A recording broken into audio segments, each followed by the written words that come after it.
So politics are obviously pretty important at this point. An iron curtain has descended across the continent. We can almost completely avoid them by heading back to our less political viewing of the Cold War through a James Bond movie.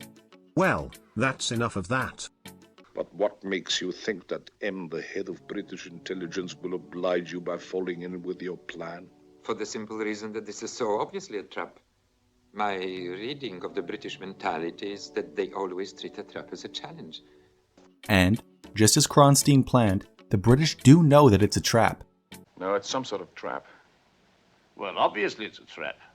But still decide to send Bond in anyway. For the simple reason that this is Well, so obviously obviously it's a a trap. trap. So predictable in their traditional toxic masculinity, aren't they? The entire plot is created by the Brits knowing about some issue or another, and then running headlong into the problem anyway.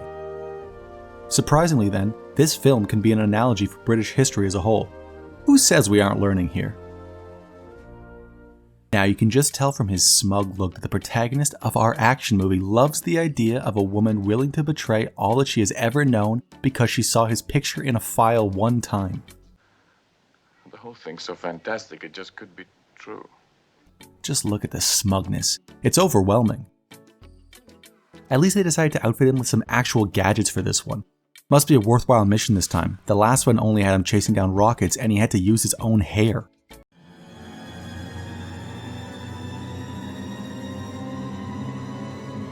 But, finally, a good note. We are introduced to Q, played by actor Desmond Llewellyn, for the first of his 17 appearances, more than any other actor in the Bond franchise. He would only miss one Eon-produced film in that period.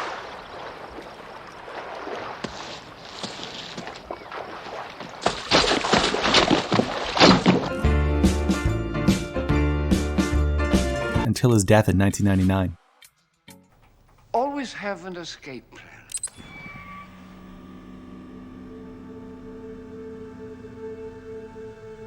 But anyway, Q gives him a briefcase with all the trimmings, bullets, knives, extra cash, including explanations of all the secret hiding spots, which is slightly undercut by the inclusion of a full rifle stock just sitting there.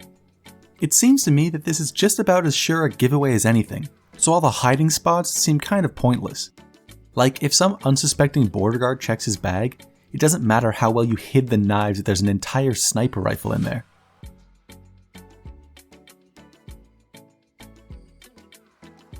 There's also mention of what I like to call Chekhov's talcum powder, An ordinary tin of talcum powder. but we'll come back to that later. So Bond heads off, but hold on, he needs to exchange some sexually charged banter with his boss's secretary. Once more onto the dear friends. I've never been to Istanbul. You've never been to Istanbul? No. Well, the on the is irresistible. Maybe I should get you to be there someday.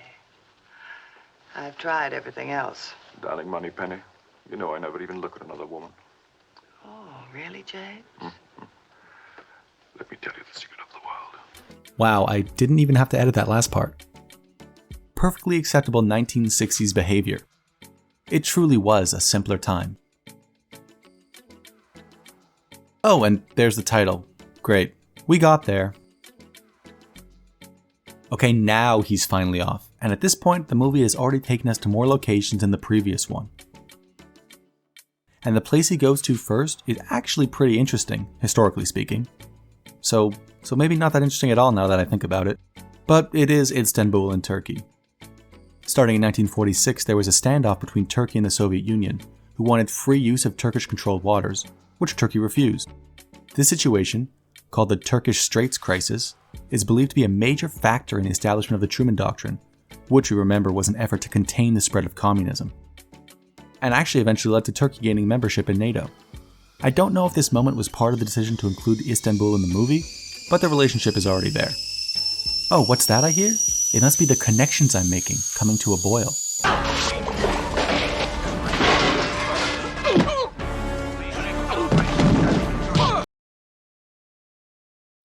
I'm not really sure where I was going with that. Here's the important thing about the progression in this movie. Well, I'm glad he's making progress. Keep an eye on him for us. If Dr. No was wandering around trying to figure out the mystery, this one is more about wandering around waiting for the plot to happen. Everyone has a very laissez-faire attitude about all of it. Tell me, where can I contact this girl? She said she would make her own arrangements. You'll just have to wait. Once he gets to Istanbul, Bond literally has to sit around waiting for his apparent Russian stalker to make contact. So he busies himself, and we as an audience have to wait with him for the plot to happen. Sure, that may be what happens in most movies, waiting for the plot to happen, but for more than a quarter of the film's total screen time, Bond goes on his seemingly unrelated wacky Istanbul adventures. Should really have a theme song, theme song, theme song, theme song, theme song, theme song.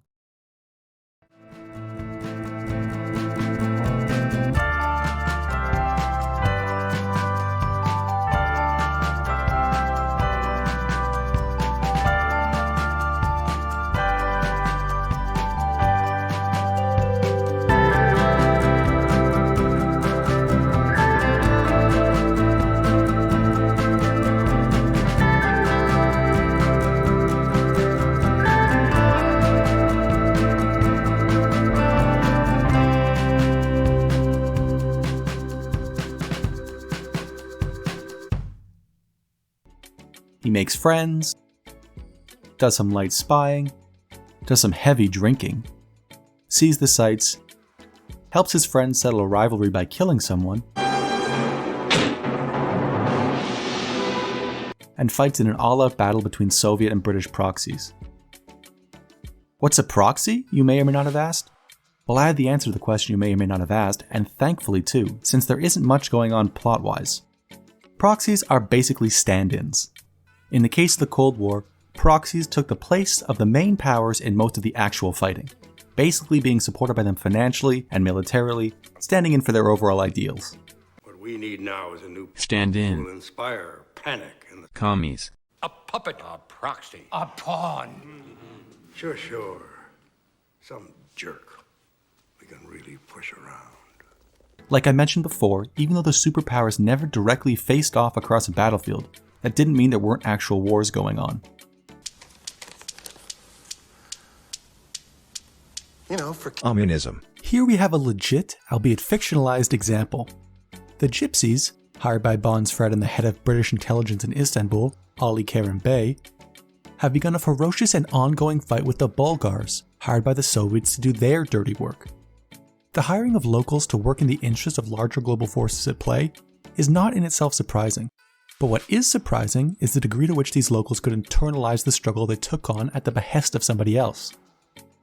Kerim Bey even admits that he uses the Gypsies, just as the Soviets do with the Bulgars, but also that the resulting antagonism has created a blood feud between the two sides. You like my gypsy friends. I use them like the Russians use the Bulgars. I'm afraid it's created a blood feud between them. So even though this is just one example, you can see how the Cold War can spread from the top to the individual level. Trickle-down antagonistics, if you will. The Gypsies aren't necessarily fighting for capitalism, just like the Bulgars aren't necessarily fighting for communism. Those ideologies got lost somewhere along the way, but the anger and the hate grew anyway, allowing for ongoing violence that seems to surpass the interests and ideologies that they're supposedly fighting for.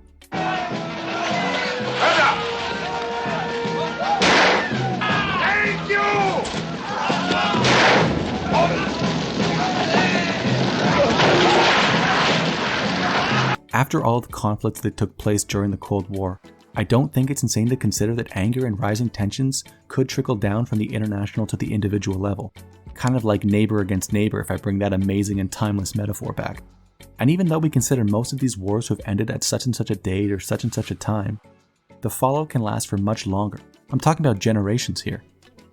If you think that there are areas in the world that aren't still trying to recover from the Cold War, you're dead wrong. Dead wrong.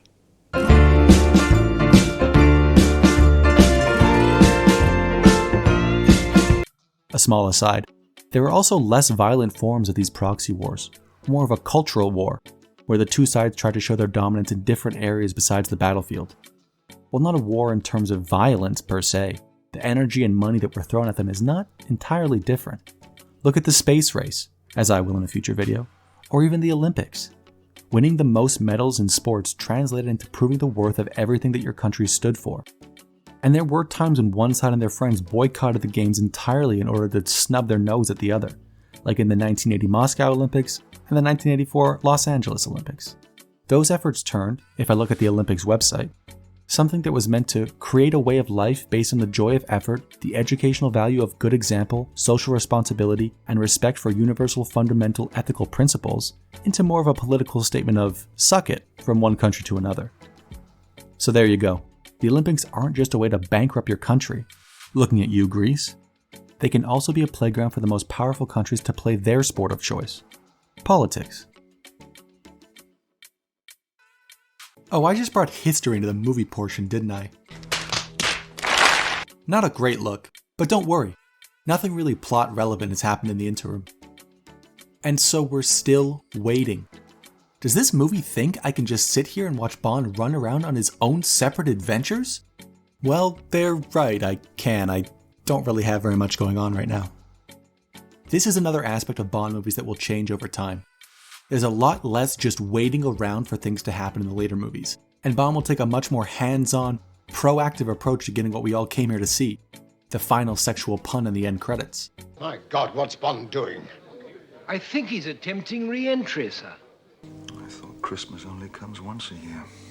Bond, what do you think you're doing? Keeping the British hand up, sir. Nobody does me better. Someday you have to make good on your innuendos. That's not how it works. That's exactly how it works. But if you're confused as to why we're waiting, just take heart in remembering that everybody is being played by Spectre. The goal being stealing a Russian decoding machine, blaming the British, and then selling it back to the Russians. The East and the West are meant to be none the wiser. And they really aren't for the vast majority of the movie. If it makes the West look stupid, the East is right there with them. East, west, just points of the compass, each is... Oh, not again. To me, it really just seems like a lot of work. I mean, come on, Spectre. How hard is it to rob a bank anymore? Are these kinds of shenanigans really worth putting all of your resources into? But our hero isn't blameless either. Bond may have been sent into this trap. Well, obviously it's a trap. But his ego won't let him stop and think for a second about how stupid it all is. The whole thing's so fantastic, it just could be true. Be true. Be true.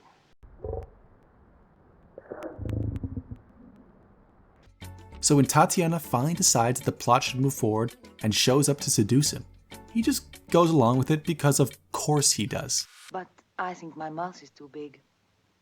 No, it's the right size. For me, that is. Oh dear God, no. And Spectre's plan seems to be coming together. But remember, she's being played just as much as he is. Probably more so, actually. No, it's the right size. For me, that is.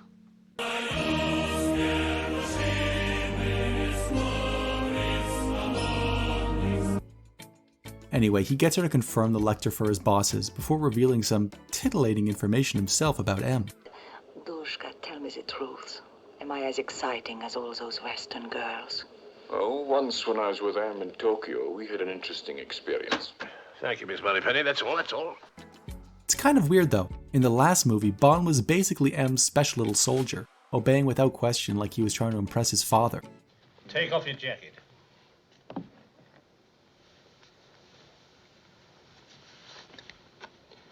Give me your gun.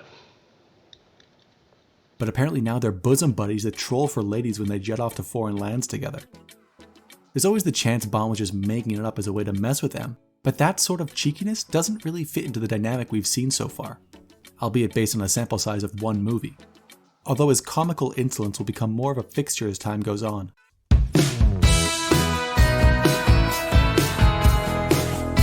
you think she's worth going after? I wouldn't have put it quite that way, sir. Well, it seems you've become useful again. Then maybe it's time you let me get on with my job. In future, Commander, allow me to suggest a perfectly adequate watchmaker just down the street. Good God.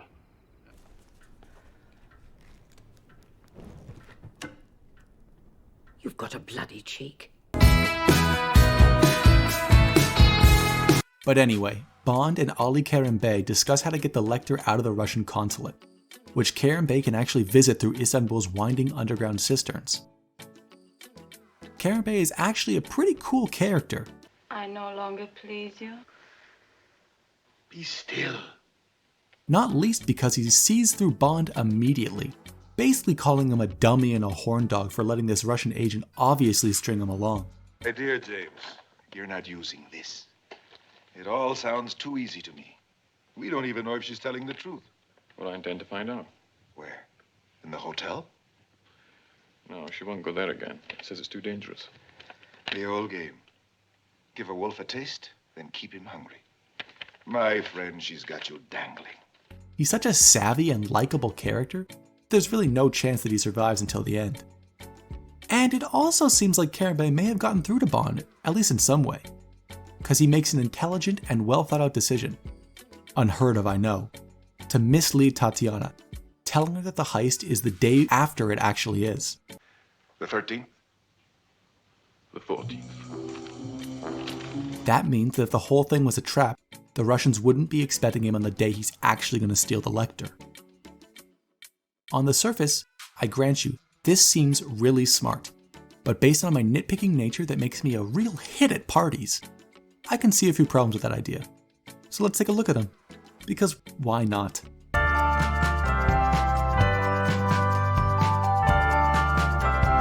One, if the whole thing was a trap, the consulate would be on high alert as soon as he walked inside, since they would know that he's their target.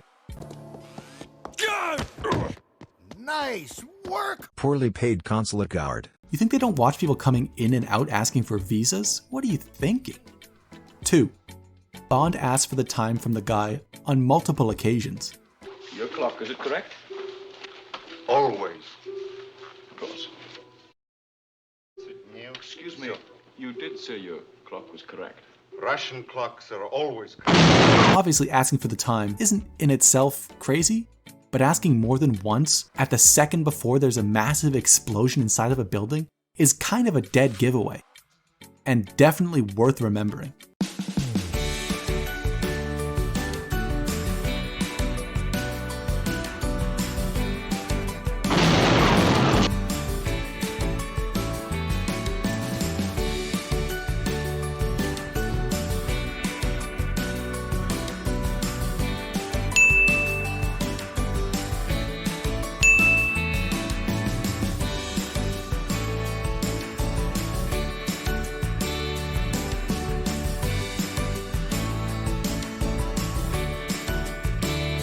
And like that, he's gone. So when anybody asks, and they will because blowing a hole in someone else's embassy is essentially a declaration of war, this suspicious act will point directly to the British guy who actually did do it.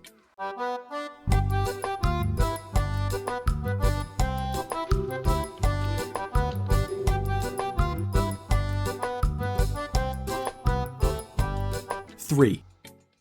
Since it's not the day that they had arranged, what if Tatiana wasn't working with the Lecter that day? Does she work with it every day? I don't know. Did Bond bother to ask? I don't know. If not, then she might have planned for it to be out on the following day, so when Bond came in, they could take it then. But since he plays his hand completely a day early, it might have been locked in a safe or something. Where is the Lector? You said tomorrow. It's not here. Okay, see you then. This could have easily blown up in his face. 4. The underground reservoir that they use for their escape leads directly to the office of the guy who runs MI6 in Istanbul. Well, it might be obvious that the British were behind the heist. They can't really pretend they weren't then. Also, why lead them directly there and give up an incredible and ongoing source of information for this one moment? A present from your Navy.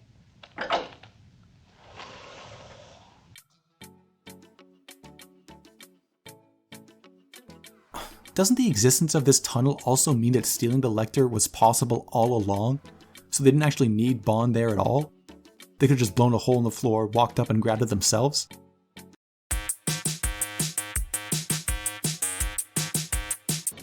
Look at this, Bond almost got locked out of the room entirely. So if there was a slightly more competent guard, then he would have just failed right there. Bond walking in there at all was completely pointless. And he did it for no reason. He could have just come in from underground and there wouldn't have been a potential for a locked door at all. And finally, and potentially most importantly, 5. If a decoding device is stolen in a completely obvious way, doesn't that mean that the entire organization, this being the Soviet Union, one of the most powerful nations on the planet, would use some other means of encoding their messages from that point on? And even though it could still decode things that had already been sent or whatever, wouldn't it still result in a complete and total change in the entire structure of Russian coding efforts? I mean, they didn't steal it discreetly, they didn't crack the code. They blew up a consulate and grabbed a box. Like, if someone sees my MySpace password, I'm gonna change it so no one can hack my MySpace. People still use MySpace, right?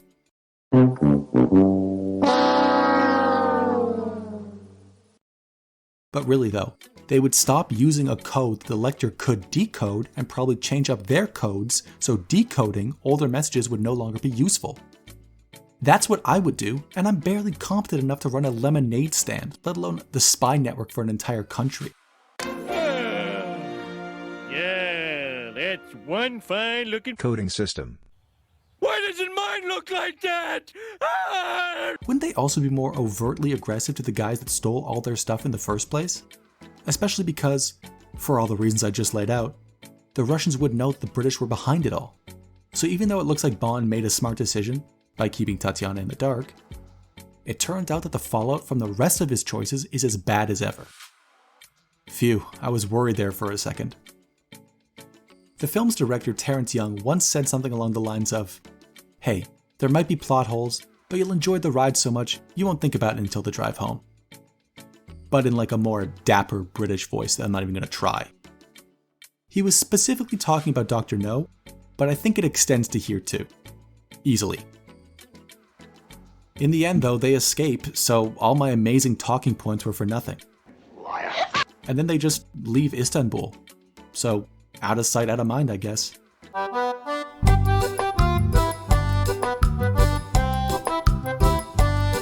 As always, Bond is oblivious or just straight up doesn't care about the mess he leaves behind, and the deaths that will follow as a result. So they get onto the Orient Express to make their escape, and they go on to live happily ever after. Except, oh no, they're still being closely followed by Grant, aka the Blonde Bond.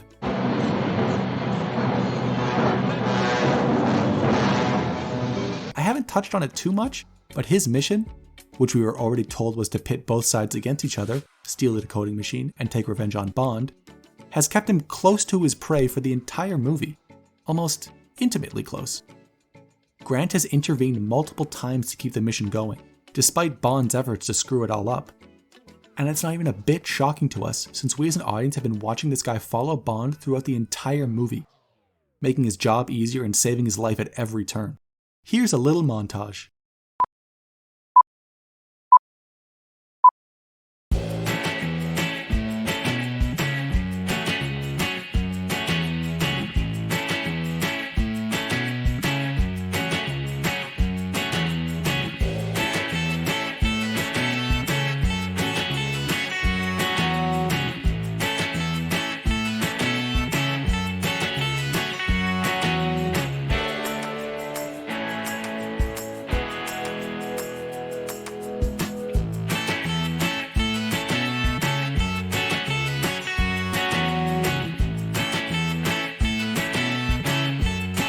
So since the mystery element is completely removed for us, and we saw it all happen in real time, not even including the fact that we knew the entire plot from the beginning, we can take the director's advice and just sit back and enjoy the ride, bumpy as it may be. For that poor oblivious James Bond though, it sure does look like he's in for some trouble. I wonder how he'll get out of this one. You're not thinking that. I sure am, boy. I sure hope it's by dumb luck and more poor choices.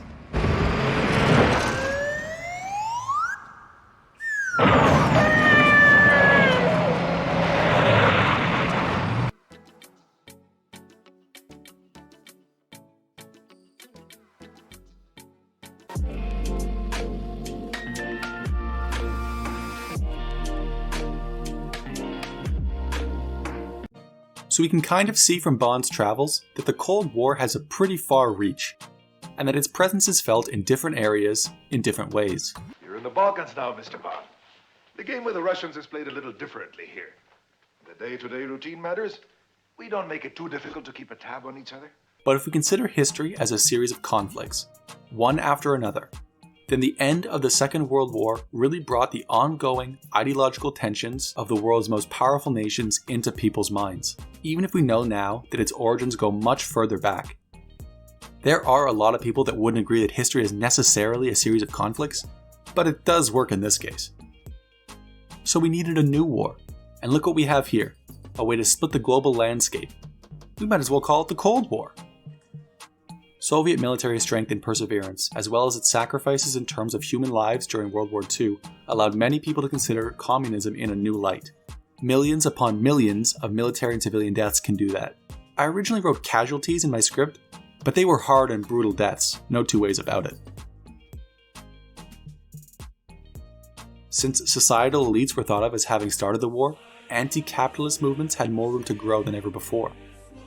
However, the United States was no slouch either, showing off its massive economy for the world to see, offering security that comes with having access to the kinds of bombs that wiped cities off the map.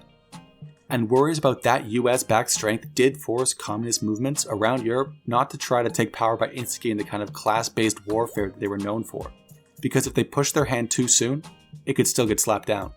Hard. Atomically hard. Still though, the two sides both had considerable military power in Europe at war's end, and political divides soon followed. But even before that, before the war had even ended, the Allies had already begun to argue about how to divide up the world, as powerful nations always seem to do. These arguments combined with an ongoing mistrust that left both sides frustrated, eventually leading to the infamous Iron Curtain line, often attributed to British wartime Prime Minister Winston Churchill, but was actually first said by Nazi propaganda minister Joseph Goebbels, at least in terms of its connection to the Soviet Union. But for Churchill, himself a staunch anti-communist, he said it in a speech given in Missouri in 1946, when he was no longer Prime Minister at all, but still very worried about the threat of communism. An iron curtain has descended across the continent. That's it. That's it. That's it. As time would pass, maps of Europe would fit into this definition more and more. And then we come to ideology. Always with the ideology. So you might be thinking that ideology isn't a big factor in your daily life, certainly not enough to go to war over. Who really considers ideology over what you're going to have for lunch? Speaking of lunch, now let's hear a word from our sponsor.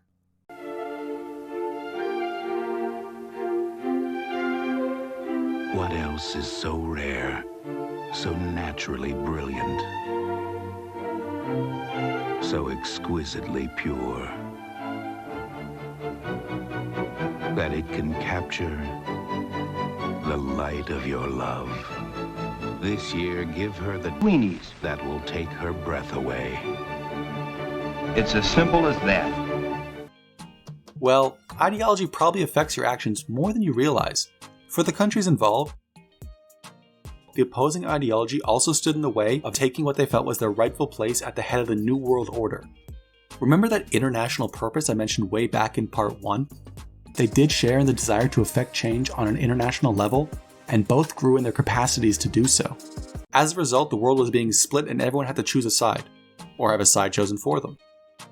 Most of the time, that kind of phrase is not literal, but nowhere was it seen more literally than in Germany, divvied up between Western Allies and the Soviet Union after the Second World War ended. While West Germany, known as the Federal Republic of Germany and controlled by the United States, Britain, and France, was basically made into its own nation. East Germany, ironically called the Democratic Republic of Germany, was very much under the thumb of its Soviet overseers. Soviet-controlled nations always seem to have to include democracy in their name somewhere. Damn ironic, isn't it? It may come as a surprise to some people, but Germany as a nation was split in two until 1990. And that brings us to one of the best-known physical embodiments of the Cold War, the Berlin Wall. Geniusly called that because it was a wall that divided Berlin.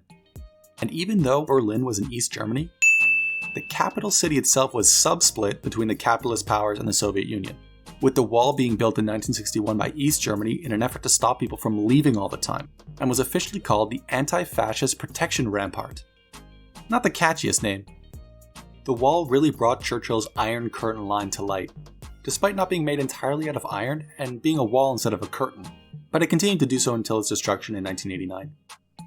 Neither side wanted to start a new war right after the previous one had just ended, and the creation of the United Nations in 1945 was meant to be a deterrent for future wars. Of course, whenever they hit an impasse, the bureaucracy began. If the UN's effort was to deter future wars, it clearly failed, as all the years since have proven. The world's still spinning, but I wouldn't give them all that much credit. I want to go so far as to call the UN toothless, but clearly, even back then, it wasn't enough for some of the world's most developed nations to sit in a drum circle and claim to want to stop war. It has a lot of good programs, like the Food and Agricultural Organization and the World Health Organization, but there is a difference when it comes to direct conflicts. Even though the United Nations actually does have military backing, unlike its predecessor, the League of Nations, which was weakness mixed with bureaucracy and a dash of pointlessness that somehow manifested into some sort of organization, kind of. But for the UN, the ability to act did not equate action in every instance. Sure, they were involved in peacekeeping operations, and still are, but there's still so much red tape involved that it's not necessarily the organization that you want to depend on when things get rough.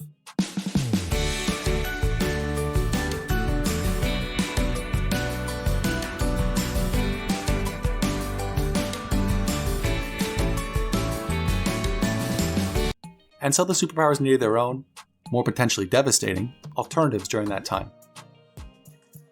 The North Atlantic Treaty Organization, or NATO, was mentioned before, but actually came together in 1949 as a means of mutual defense and as a deterrent against the threat of the Soviet Union. If the Truman Doctrine or the Marshall Plan promised economic relief to slow the spread of communism, then NATO was more of a promise to smack you down if you ever stepped out of line. The main players were the usual suspects: Britain, France, and of course the United States. There were others too, but the idea was for a collective defense against threats that allowed for some breathing room. Just like the economic plan that came before, the organization's goal was to contain communism within its established borders, meaning behind the Iron Curtain. In an interesting and kind of funny note, one you just find randomly when you're reading through some history book, the Soviet Union actually tried to gain membership in NATO in 1954, a year after Stalin's death. Sending notes to the main members, the USSR tried to sell the idea of their inclusion helping to lower tensions. Guess who likes you?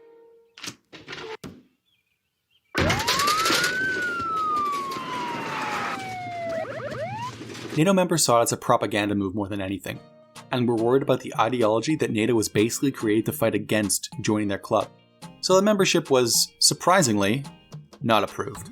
Specifically, the member states responded with, "The unrealistic nature of the proposal does not warrant discussion," which are pretty much the harshest words you can get from anybody. But after NATO added West Germany to its ranks in 1955, the Soviet Union was done with any more cheeky, passive-aggressive efforts. 9 days after West Germany joined NATO, the Warsaw Pact was announced, a military alliance between Eastern Bloc nations that was meant to rival NATO. With its creation, the Iron Curtain was really set.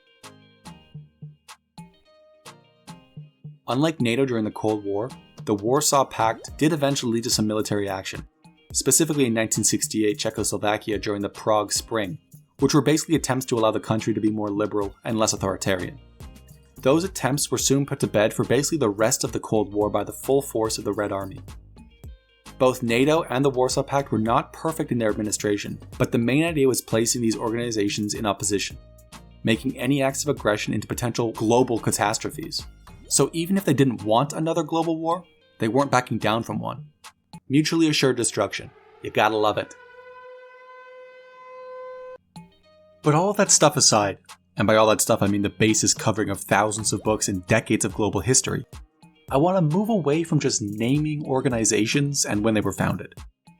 I spoke about the origins of the major ideologies before, but now I want to focus on how those ideologies were weaponized, how both sides during the Cold War created an other out of their rival. Really, looking into the overall process of othering. Now, what is an other and the othering process? Let's get out of here first, and I'll explain to you en route. By other, I mean someone who isn't you. Because you are you. That is true. No one is more you than you. But if I can try to define it without paraphrasing Dr. Seuss, Son of a bitch! The other is a concept that isn't specifically related to the Cold War, but it embodies what I think is a feature worth talking about. Basically, an other is a term used when people are specifically identified and then excluded or demonized based on real or perceived traits. The other can be considered on any number of levels, from racial to ethnic to sexual to cultural to whatever. It exists to different people in different ways. On a personal level, it's kind of meant to be an anti-you, someone whose goals and efforts to achieve those goals are in direct contrast to your own. Whether or not they actually think that way is irrelevant, because they're portrayed as wanting what you don't want, and they act in evil ways that you never would. There are a bunch of psychological or philosophical definitions, but those get a bit too wordy for my tastes. Read boring. It's all so boring here, Margot. There's nothing but stupid philosophers. If only I could find a real man.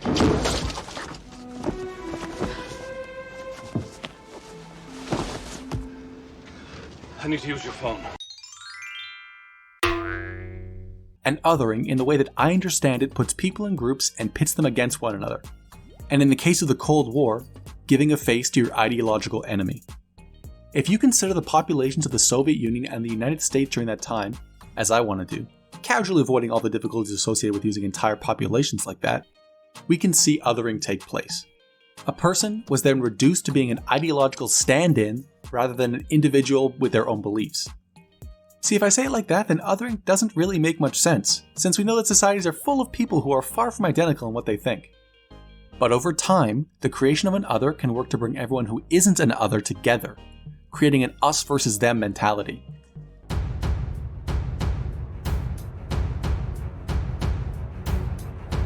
Look, it's us against them. What are you talking about? Come on.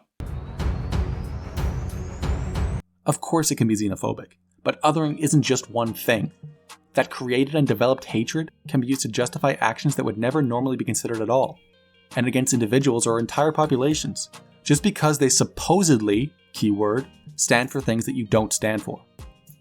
Just to be clear, even if I'm not making specific allusions to our modern times, you're probably making those connections on your own. But there's an element of control here too. If we're constantly in fear of the other, it lets our own leaders exploit that fear to push their own agendas.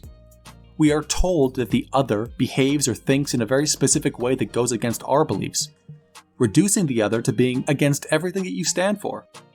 And in turn, our fear and hatred is weaponized and aimed at them, whether or not it's based on anything real at all. It's a timeless tradition, and one that is hard to see through when you're actually a part of it, because being involved with others in a group against the other lets people take out their anger and frustration on those that might not be the cause of it at all. So what are you saying? So othering is often used as a tool for control or to retain power, even if the leaders 100% believe in what they're doing. Since the people who follow these leaders often get pulled into the fanfare as the rhetoric just keeps ramping up. I mean, do I really need to go into any sort of detail about the things that people can dream up about others to justify their actions, even violent ones? Look at every war ever, and you'll probably find some form of propaganda either made by individuals or by entire governments that make an effort to explain why the other side is evil and wrong and why we need to take action against them. Even though, like I just said, populations of people are made up of individuals that think in countless different ways. Overall though, it's easier to make blanket statements that condemn entire groups of people. It really sticks in your mind more than nuance does. So in terms of vilifying others based on real or perceived defects, othering allows for prejudices to be played on, and regular people can essentially be mobilized against an enemy that they more than likely have never met face to face. There are examples on both sides of the Cold War, and the fact that it is such a shared feature within people, regardless of ideology, makes it worth talking about. And even though I am talking about the Cold War overall, just like the ideological precedents I mentioned before, there are examples from way earlier. Anti-communism in the United States was basically a tried and true tradition, try saying that 3 times fast, by the end of World War II. It just needed to be refreshed. In terms of fearing the communist boogeyman, look no further than the Red Scares.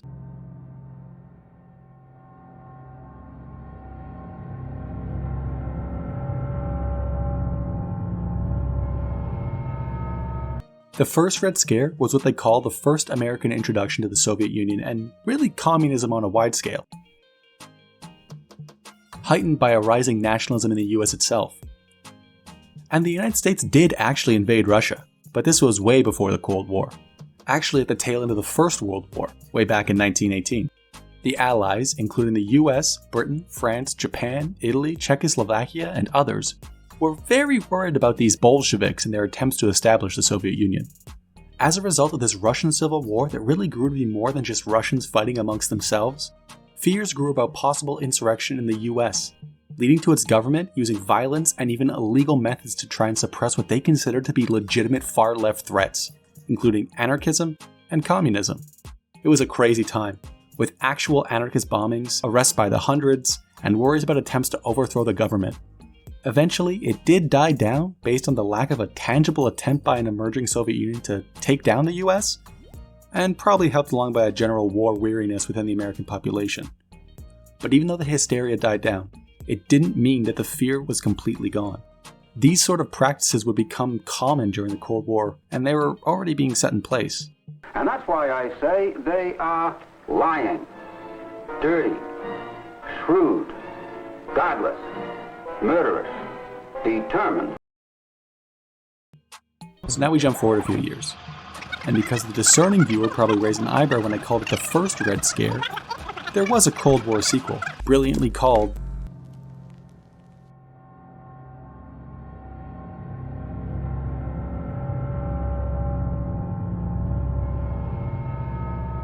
Worries about the Soviet Union had grown after the Second World War, and the US government actually instituted a loyalty program to try and weed out communist sympathizers in federal employees. Over the next decade, millions of these employees were screened with their allegiances in question, with women and minorities more often feeling the major brunt of this crusade. As it usually is, as well as those who were left-leaning, but still not communist. And so these fears of misplaced loyalties were given justification through government action, which helped whip up public frenzy. Through that frenzy, a figurehead for this fear-mongering movement eventually rose, Senator Joseph R. McCarthy. This guy was a real riot, and rose to national, and I guess international, infamy over years of highly publicized hearings railing against communism in the late 40s and early 50s.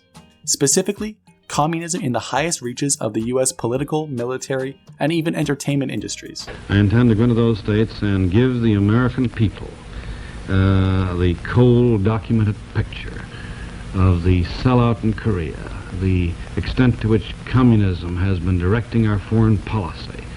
He once claimed he had lists of these supposed traitors and communist sympathizers, but the total numbers seemed to shift daily, depending on which speech he was giving and to whom. He kind of personified the early Cold War in a way, spreading rampant and often blind fears of communism into the public sphere. His efforts were helped along by his ability to kind of weaponize the media, dragging people's names through the mud, and it became commonplace for accusations to be given more of the spotlight than any actual proof of wrongdoing, which he usually didn't have. His brand of fear-mongering became known as McCarthyism, and since it was named after him, it was either really good or really bad. I see it as a specific form of othering that just so happened to appear during the Cold War. McCarthyism really boiled down to a series of public accusations that led the victims is what they became known as later, to be blacklisted. That is, basically boycotted or avoided by their respective industries and even society at large. Anyone who dared to argue against his tactics ran the risk of being labeled along with those blacklisted people, essentially becoming an other themselves. One of the more famous examples in the entertainment industry was the Hollywood 10. 10 screenwriters and directors who were blacklisted for refusing to comply with government accusations of their supposed communist sympathies. Trumbo, the Bryan Cranston movie, follows the story of one of these 10 guys, Dalton Trumbo, who actually wrote a bunch of good movies. Anyway, these guys were hauled in front of Congress, specifically a group called the House Un-American Activities Committee. Great name. And were eventually charged with contempt for refusing to answer questions about their ideological beliefs, leading to their blacklisting. Could it be that the Cold War is responsible? Is it possible that under the pretext of the Cold War, civil rights are to be taken from the American people? Even if it all seems so distant, not only because of time, but because senatorial hearings and House committees seem so removed from the daily lives of most people, there was definitely a trickle-down effect. And if McCarthy was the face of the fear-mongering anti-communist movement, then the FBI, led by McCarthy's supporter, J. Edgar Hoover, was the driving force behind the repression that followed. Oh, that's not right. No.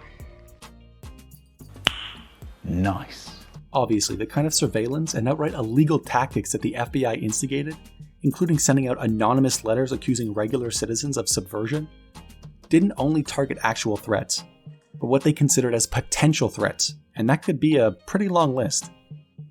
But beyond politics, there were a lot of moments where the Soviet boogeyman came to people on a more personal level. Movies, pamphlets, articles, speeches, and more were all things that made McCarthyism and the Second Red Scare hit people closer to home, backed up by ongoing support from the American government.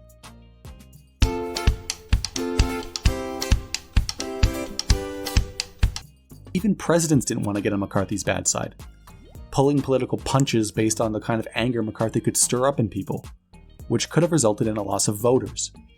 It always comes down to that. People are voted into power and spend all their time worrying about losing power. For all of its faults, the Soviet Union never had that issue. Mostly because there's never really any chance of losing power if you're the only party running. McCarthyism finally hit a speed bump, as most major movements do, when everyone started to get a bit tired of all the hysteria. Maybe it wasn't as quick as the single news cycle type of attention span that we have now, but people do want to move on from stuff eventually. There were a bunch of contributing factors to the decline of McCarthyism, maybe starting with his censure by the majority of the Senate for his poor conduct and abusive tactics. There was also the public fallout after the suicide of a sitting senator, Lester Hunt, who was being blackmailed by McCarthy supporters after his son was arrested in a compromising homosexual situation, which was obviously frowned upon at the time.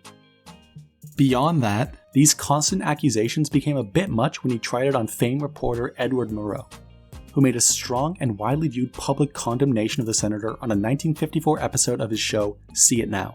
We cannot defend freedom abroad by deserting it at home. The actions of the junior senator from Wisconsin have caused alarm and dismay amongst our allies abroad and given considerable comfort to our enemies. And whose fault is that? Not really his.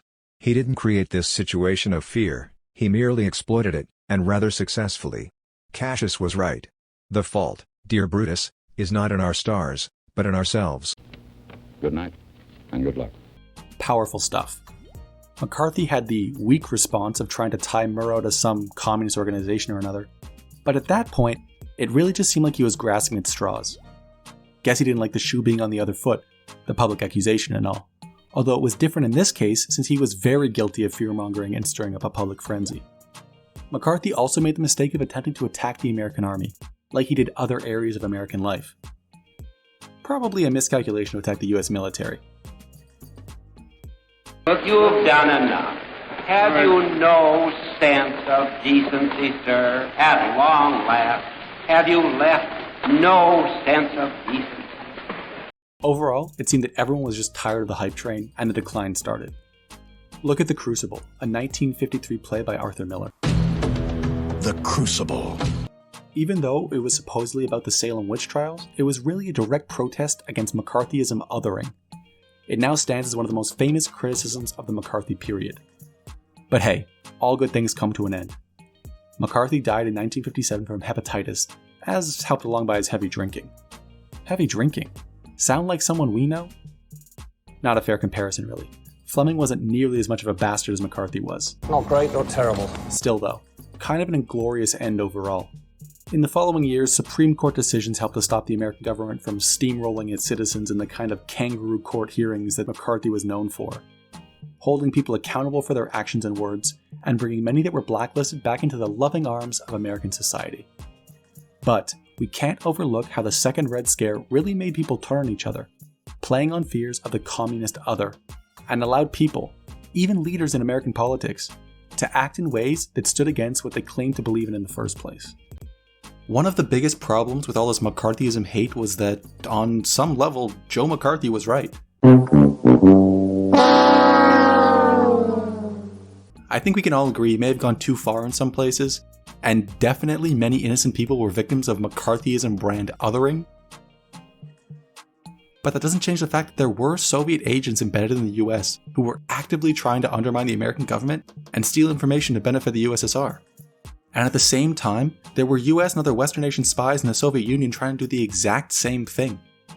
It was just that McCarthyism seemed to be more about the spectacle than actually catching these spies, so the fanfare overshadowed the real efforts to find them. Going broader, there's a part of historical scholarship that's centered around revisionism, which is reconsidering what was previously accepted on a wide scale. Something was accepted, but now it's being questioned later on. In terms of McCarthy, revisionists, few that they may be, are trying to paint him in a better light, since the fall of the Soviet Union revealed a good amount of spies in the US. So even though there were spies for the Soviet Union, I'm still not on board with these revisionists. Not at all. McCarthy was not a good guy, and he went about his business in a pretty bad way. On a fun note though, revisionism is also a specific Marxist effort to reimagine itself. Weird connection, but also fun if you're into that sort of thing. Simply put though, spy rings existed on both sides, and both sides were intent on uncovering them. And the US caught some too, like William Fischer, aka Rudolf Abel. He was convicted as a Soviet spy but was later traded for an American pilot captured in the USSR. And while we're on the subject of spies and stealing information, you familiar with the nuclear option? Do you think that the Soviets managed to get their own atom bomb by 1949 purely on their own intellectual merit? They weren't dumb people, they knew about the technology, but they were years behind. And infiltrating the World War II Manhattan Project cut that time down substantially, even if they were still missing a good amount of uranium. So we established that the threat of undercover communists was real, and that some of the people affected by McCarthyism were probably working for the Soviets, either on their own or through the American Communist Party. Look at the sensationalism surrounding Julius and Ethel Rosenberg, who were actually executed for espionage based on them giving atomic secrets to the Soviets. The legitimacy of allegations against them and many others were always considered, but after the fall of the Soviet Union, their guilt was actually established as the West finally got access to previously secret Soviet documents. The same ones the revisionists are trying to use to rehabilitate McCarthy. But at the same time, even though all of this is true, the rampant paranoia that McCarthyism instilled in the US exacerbated pre-existing worries about potential threats to their safety and extended its reach into the lives of regular Americans. The Second Red Scare didn't die with McCarthy's political career or the man himself. It may have lessened over time, but they were never really gone, these fears. And at times it ended up equating any desire to change with disloyalty or treason. It remains, emphasis on present tense, remains a topic that worries people even today, whether it's actually justified or not. Socialized medicine, anyone? So spies existed. This we know thanks to James Bond. The whole thing's so fantastic, it just could be true. And the Soviet Union had some successes in terms of infiltrating Western institutions. But I don't want to get into purely a spy versus spy game here. I want to do that a bit more thoroughly in another video. Suffice to say though that there were threats, and they were caught at times, some even after the Soviet Union fell, like Aldrich Ames and Robert Hansen in the US, both of whom are still alive at this point and serving life sentences in American prisons. In terms of a Soviet parallel of the othering we've seen so far, I'll be the first to admit that I don't have the same level of detail as in America. That means that this look into Soviet othering might not be as thorough as it could be, and that's on me. But look, I don't know, I'm not gonna sit here and try to get inside the mind of a communist. Even though I kind of said it that I was.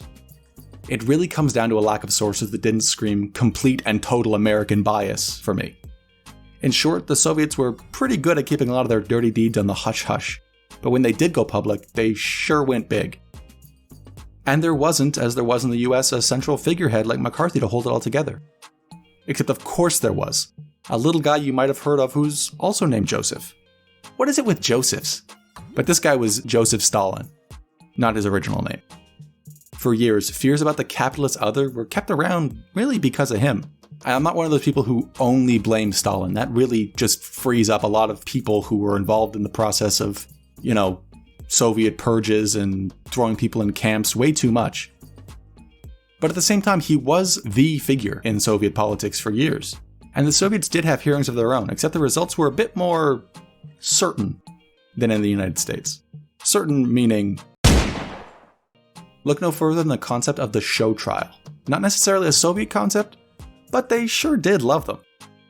A show trial on its own is basically a fake trial that is made for public consumption instead of legitimately trying to establish somebody's guilt.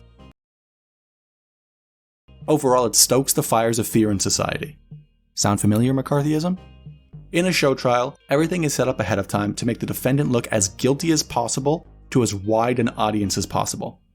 And when I say everything, I mean everything.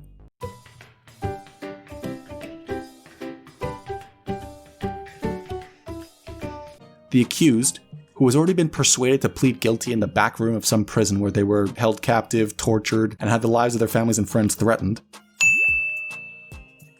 were made to admit murder, treason, attempted treason, and whatever other diabolical stuff you can think of.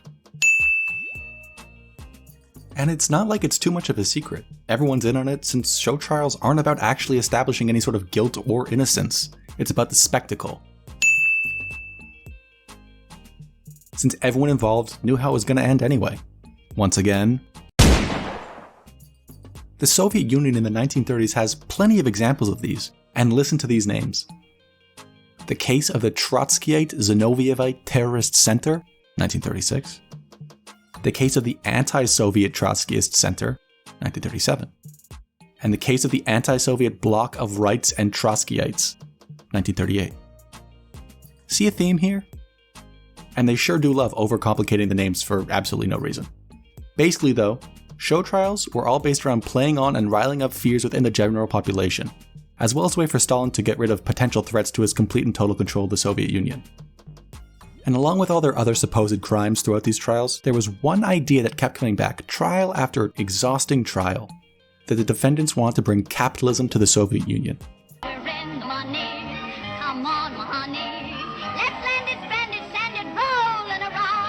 In these show trials, the defendants were often long-standing or even founding members of the Bolshevik Party.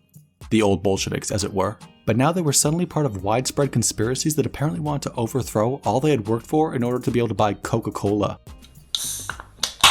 Or whatever. The othering process was simpler back then. Nowadays, it seems absolutely insane, and the trials are widely discredited. But imagine you were reading, or more likely being read to, being illiterate and all, a newspaper article describing the trials and the horrible accusations against the defendants, and they were admitting to it all. All of it. The public admission of guilt was the most important part. The Soviet Union was a massive country, and you think that some random named Mikhail or Boris sitting 1,000 miles from where this was taking place wasn't going to trust the newspaper? I don't know if you could even second guess it. How would you know any better? Trotsky wasn't on Twitter calling out Stalin. People had very little information, and all it was telling them was that the capitalists, who had actually fought against them when they were trying to establish the country, were still trying to undermine and destroy them. It is the sentence of this court that all 16 be subject to the supreme penalty, to be shot. I can see how it was believable. And it wasn't just inside the Soviet Union either. Journalists from a bunch of Western nations, the United States included, wrote about the trials, and many of them just seemed to accept the stories as they were given to them, without looking much further into it. As for me, I prefer the easier way. That's very sensible. Oh, besides, there's always so much going on around, Mr. Stalin. Well, I wouldn't dream of not accepting his version of events. Top-notch reporting. Combine these very public trials of high-profile Bolsheviks with the ongoing purging of regular everyday people, and the culture of fear within the USSR is complete, even before the Second World War started. The purges were based around fear, and the Soviet elite allowed for that fear to infect the population, and in turn, the enemy, the other, if you will, was seen everywhere. People began calling out their neighbors and friends, even their family, and those denunciations often led to people being deported to work camps or outright killed.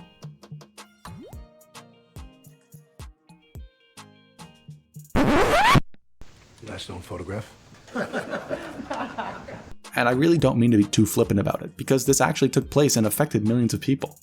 And this kind of fear-based purge mentality took place all throughout Stalin's reign, even though the 1930s often get the most publicity. So if you think that these kinds of tensions and that kind of violence, the kind that gets ingrained into a generation and beyond that, wouldn't carry over to the Cold War era, and even the post-Stalin era, then you're right.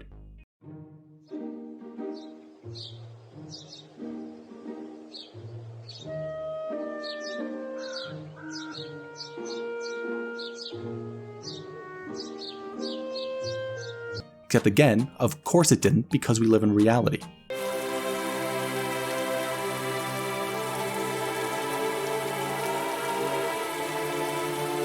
The wartime alliance was dead and gone. Stalin was still around until 1953, so his policies continued, as did the massive deportations and executions based around the fear and paranoia affecting everyone under him, which at that point was everyone. Even his death couldn't and didn't end the fears of the capitalist other, since they had pretty much been woven into the tapestry of Soviet thinking. However, some stuff did change. Instead of outright killing every defendant, There were more prison sentences in a post-Stalin world. So, I guess we can call that progress. Honestly, at some point, we see that people began to grow tired of all the oppression. But that doesn't mean that the potential threat of losing a way of life that you fought, bled, suffered, and died for wasn't a constant fear. And who was the cause of that? The capitalist other.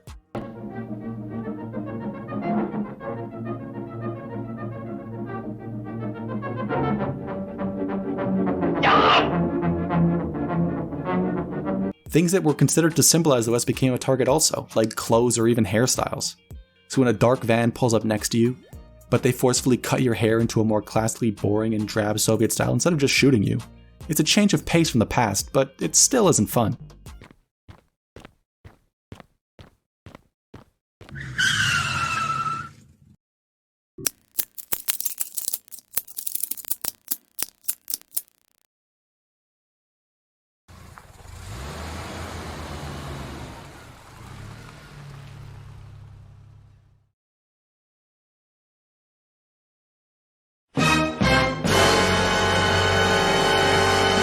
Worries about spreading Western, aka capitalist, values in the Soviet Union were met with more of a proactive reaction. So instead of red scares flaring up from time to time, the Soviet Union's history reads more like an ongoing state of tension with moments that admittedly sometimes lasted years, of extreme violence. One long whatever color represents capitalism scare. I guess green for money? I don't know. Green scare doesn't really roll off the tongue. But the USSR was born and bred in war based around an ideology that explicitly opposed capitalism. So how could that opposition not be a continuous fear? If the threat of destruction is hammered into your head every day, and you're bombarded with it constantly from all sides, how does it not become internalized, at least to some degree? I get that these are kind of pointed questions that lead directly back to my argument, but I think there's still merit there. The next phase would probably be one of those hellishly intense introspective nightmares. Listen, like I always say, there's a lot more detail about all this stuff than what I've mentioned here. Just remember one thing though. Fear is a great motivator, and fear of the other is no exception. The capitalist boogeyman or the communist boogeyman was allowed to exist in these countries because exploiting those fears gave the respective governments license to act in ways that would seem unthinkable without them. It's not even that those fears are completely unjustified, it's that they're played on in order to kind of force people to accept policies and actions they might not normally agree to, because they were supposed to join together and fight this looming threat. The Soviet Union started from revolution. You think that their leaders weren't scared of being ousted themselves? Hell, the United States House Un-American Activities Committee existed from 1938 all the way until 1975. True, they weren't only worried about communists, but how could that not be on their radar with the Cold War looming over them? Don't let the communists use you. Please, don't be a dupe. So even though nuance is pushed aside most of the time, sometimes people were separated from their ideologies. But like I said, blanket statements are just easier. Nuance gets in the way of my re-election in the US, or my dictatorship in the USSR. In terms of films offering a nuanced view, we need to look no further than the best and most reasonable example ever. Once again, turning to Rocky IV. Creed appears to be in very serious condition. The man alive. If he dies, he dies. Such finesse here. It's hard to see why public fears could reach such heights. The end of the Cold War didn't bring an end to othering either. The fear didn't just disappear then, and it's not gone now. It just looks different. We still see some of it today. Maybe a lot of it. Continued in Part 3.